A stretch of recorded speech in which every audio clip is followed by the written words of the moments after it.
Hello there and a very warm welcome to another edition of Channels Beam. I am Victor Matthias. Now, reports of molestation of women and children has littered the social cyberspace in recent weeks, and coupled with statistics by the United Nations Children's Fund, UNICEF, which further highlights the trend, there is a need to find ways of bringing such social vice to an end. And this is what will be our focus on the program today. But let's first take a look at what made the headlines in the past week in the social cyberspace. The social media went agog last week after gunmen attacked Birane village in Zurumi local government area of Zamfara state, killing no fewer than 40 residents in the process. The gunmen, suspected to be herdsmen, attacked the village when hunters from Birane village intercepted and accosted a herder in the bush with some cattle and sheep suspected to have been stolen.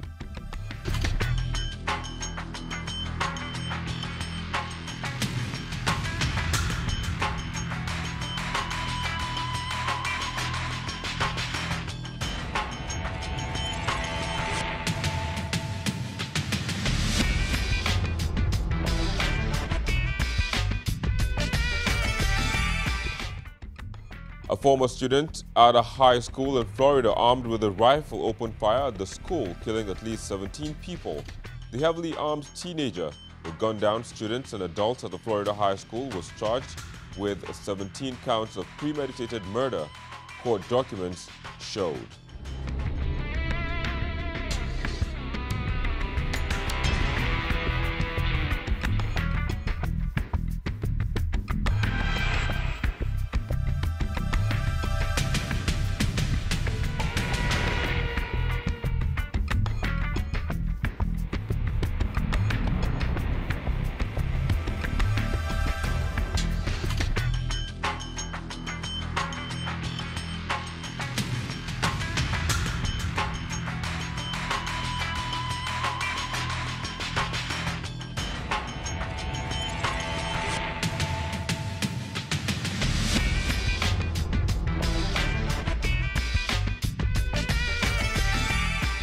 And Wakanda is a fictional East African nation appearing in American comic books published by Marvel Comics. It is the most prominent of several fictional native African nations in the Marvel universe and home to the superhero Black Panther.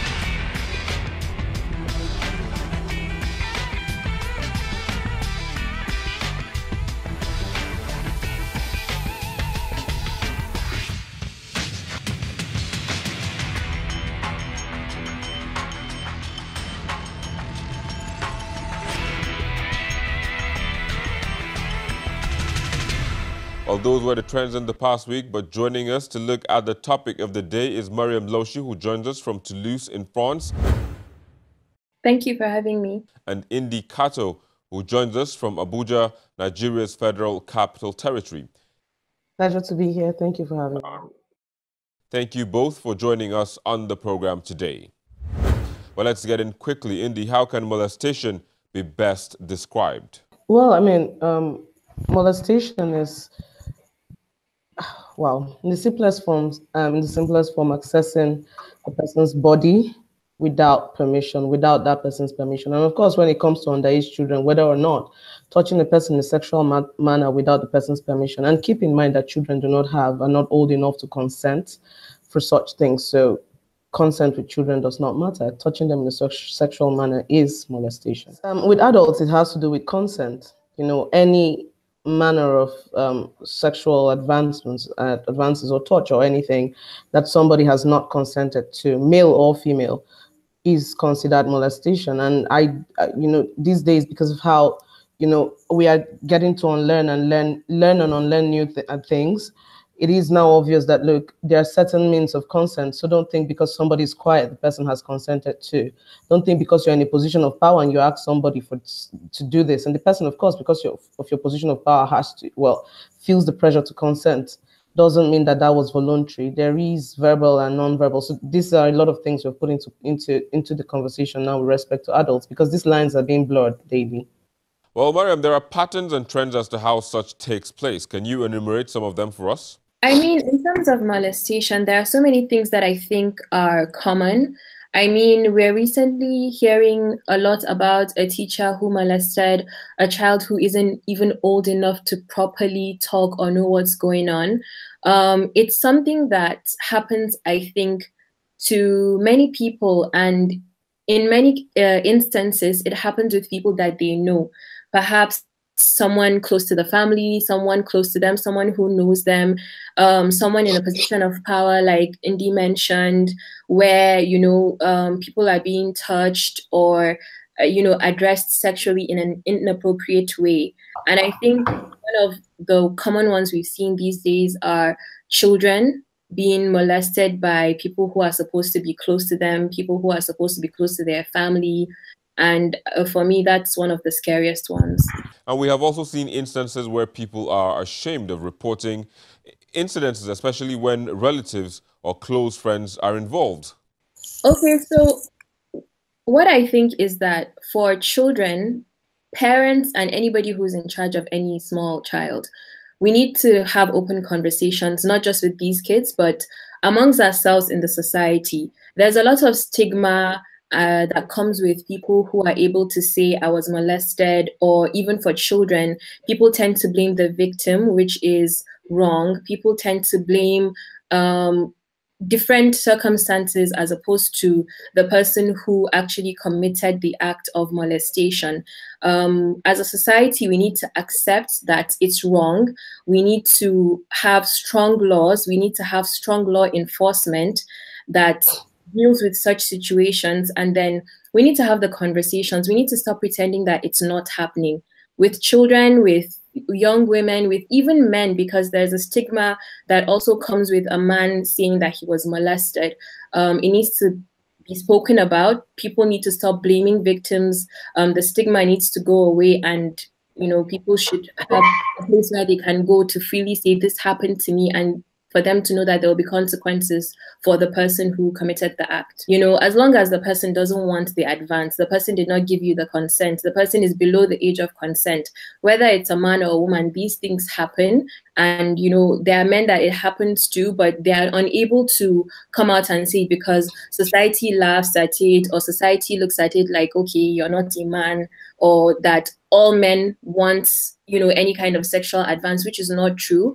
I think that men have the right to say no to sexual advances as well. And everybody deserves to be protected. So it does happen, and we need to take out the stigma, and men should be able to say as well what they've experienced. Well, Indy, let's take a look at how the judicial arm has helped in protecting victims of such. Well, it's a lot of the times, respect to Nigeria, it's not just about the laws being there, it's the implementation of the laws. Who is there to make sure that people are being prosecuted for this? You would see these cases end up in court, and it's a whole lot of drama. And at the end of the day, these people get away with it. Our judicial system, of course, is very flawed, and we have to address that too. I would want to refer to, the steps. The Lagos state government is actually being very, very proactive in making sure that, look, the laws are there, yes, but there should be proper steps put in place to make sure that these laws are not just, just there on paper and not implemented, not carried out by somebody. There are no repercussions at the end of the day. So it's not just about the laws. Our laws are there for these things, but are they being put? No. If we follow what Lagos state government is doing with DSVRT, that's the domestic violence thing, and a lot of other things they put in place, steeper punishments for rape and molestation and all that, and following it up with government agencies to make sure that, people are protected, then we know that, okay, we can discuss the legal arm of this. The people meant to, carry out these laws, meant to ensure our safety, did not think that this was a serious case enough to lock this person up without bail. So these are the issues. We also have to look at a register for sexual offenders, and all these things are not there. These are the things that ensure that the law is taken seriously. And well, we're seeing it in one state. Here's hoping that other places in Nigeria enact these laws. Well, you know, there are some who are of the view that some parents hardly believe their children when they report such. How true is that? Yes. I permit me to use the personal example growing up, and I'm pretty sure many girls like myself, especially within Nigeria, have experienced this. You report, there were repercussions for us reporting back then. This person touched me. You could get beaten for being in a position to be touched by the person. This person touched me. Shoo, you want to spoil, don't, especially if it's a family member. And most times it's people who know you who can access you and do these things to you. And so your family or your parents tend to put the person's position in society above your safety, their relationship over the years with the person above your safety. This happens to a lot of children to this day. And then there's the one that they just outrightly do not believe the child. This child is stubborn, so this child should not believe, or you're too small to understand, shut up.